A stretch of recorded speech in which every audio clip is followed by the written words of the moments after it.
not all film festivals are created equally, and you have to keep that in mind as you're submitting.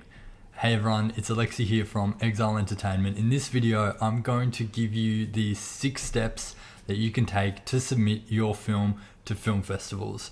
So I'm going to take you through the process that I use to do this. I'm going to show you how to put together a 12-month kind of festival circuit for your film. And I'm going to give you some best practices at the end about what you can do to give yourself the best chance of getting selected. So, number 1 on the list is to put your film on a timeline to actually premiere at a major festival.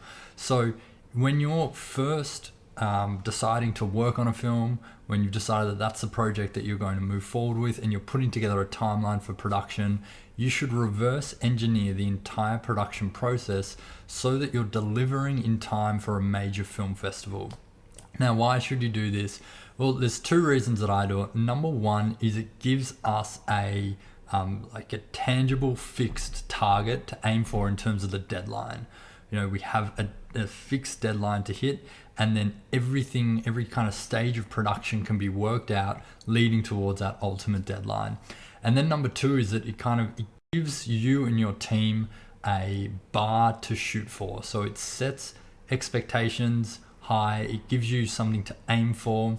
And you know, not every film is going to get into a major festival, but my view is that you should be moving forward or moving into any film with the intention that you're making a film good enough to get into one of those festivals, and you should be taking steps and action to try and get it into a major festival, because really that's going to move the needle for your filmmaking career the most. That's what I found in my own experience. So they're the 2 reasons. So the way that I would do this is basically just plot out on a spreadsheet all the different stages of production, work out how much time you need for each, and then work out where you're going to land in terms of the big festivals. So I actually have done a video on this that you can check out. It takes you through how to put together a timeline and how to have the film delivered in time for a major festival, and takes you through which of those festivals you should aim for.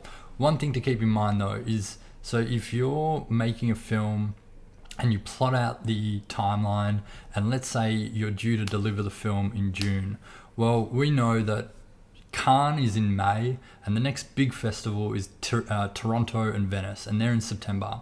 So if you're on a timeline to finish in June, my suggestion would be that you actually stretch your timeline. So you shift it so that you're delivering in time for TIFF and Venice. You've already missed Cannes, and then you're buying yourself, 2 or 3 months of extra time that you can use in development, in financing, in post-production. You can find somewhere else to use that time, because in my view, that time between June and September is dead time.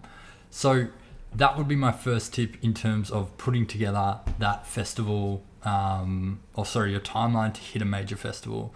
So the second step is to only apply for really the top 7 festivals in the first 6 months. So those festivals for me are Sundance, Berlin, South by, Tribeca, Cannes, Venice, Toronto.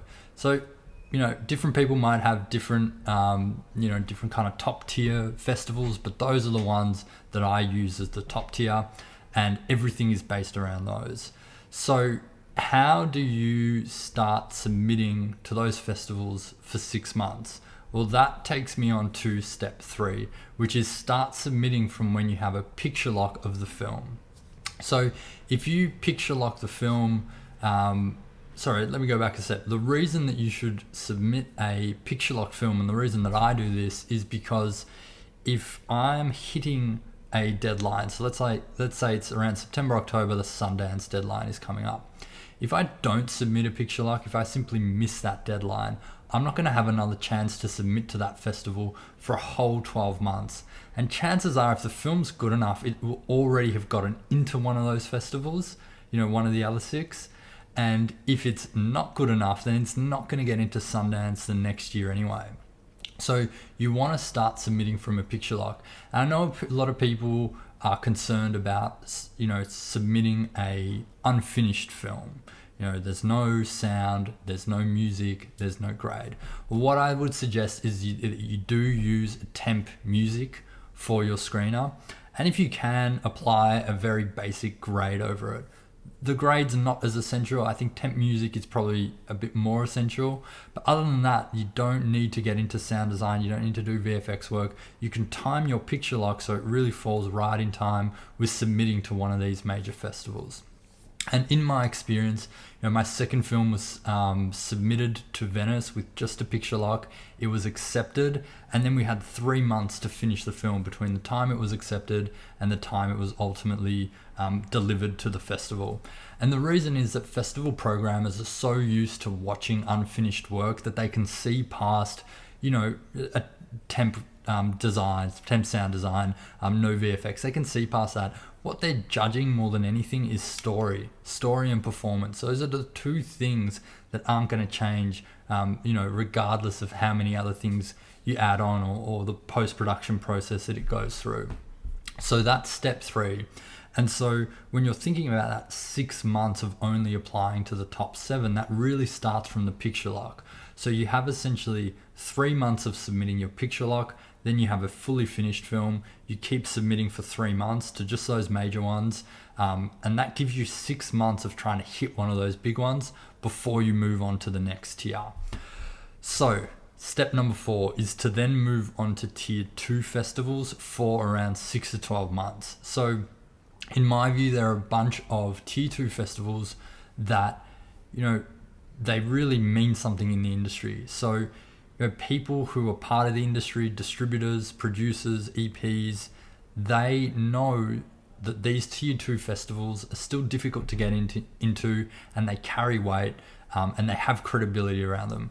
What you don't want to do is be that filmmaker who we all know who goes out and gets 20 festival laurels from festivals we've never heard of.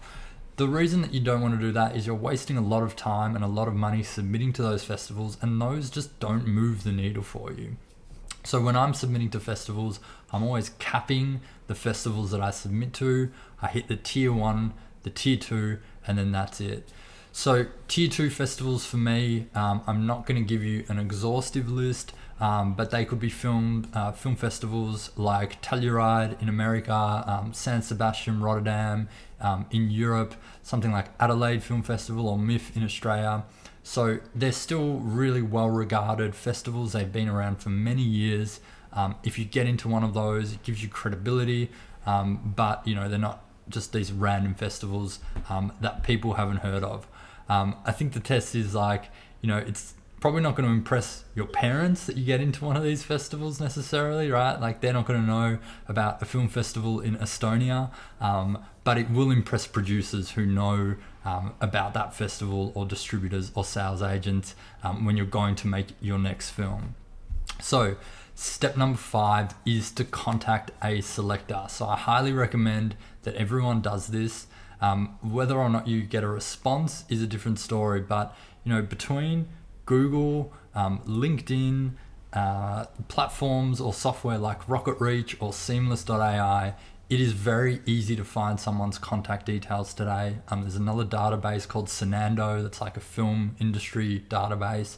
So you should be able to find the contact details of a selector.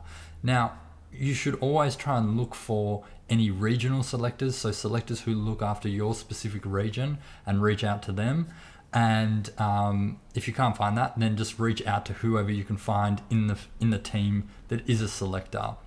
Now, if you're not sure what to say, 2 things. Number 1, head over to my website. I have a newsletter that I publish every week that's related to these videos that I put out. And in that newsletter, I actually give you a template of what you can send to a festival selector. The second thing is that really all that you're doing is trying to bring the film to their attention. So it's really just a courtesy email to bring the film to their attention in the hope that someone higher up at the festival watches the film. Keep in mind though, just because you know a festival selected doesn't mean you're going to get selected. The film has to do the heavy lifting. And in fact, the film is even more important than having a contact at a film festival. So focus on making a great film and then reach out to a selector using one of those platforms or software that I just gave you. Number 6 on my list is to move on to distribution at the end of that 12-month period. So once you've gone through your festival circuit, what you don't want to do is kind of allow it to drag out or linger on for another 6 to 12 months. The reason that you don't want to do that is because the marketplace wants fresh content. They want fresh films. And so distributors and sales agents, they're looking for films that have been completed recently that they can introduce to the market. So they're less keen on films that are 2 or 3 years old. So for that reason, you should really put a end date to your festival circuit and work up until that date. And then once it's finished, just move on to distribution and move on to the next project. So they're the 6 steps that you can take to submit your film to film festivals. Those are the steps that I use on every single film that I make. I lay it out from the start, go through that process. I know exactly what we're going to submit to. We have a spreadsheet that tracks everything, contact details of everyone, submission dates, festival dates, and then we can just roll through it. So that's it for this video. Hope you enjoyed it. If you have any questions, hit me up in the comments. Don't forget to like the video, subscribe to the channel, and I'll see you on the next one.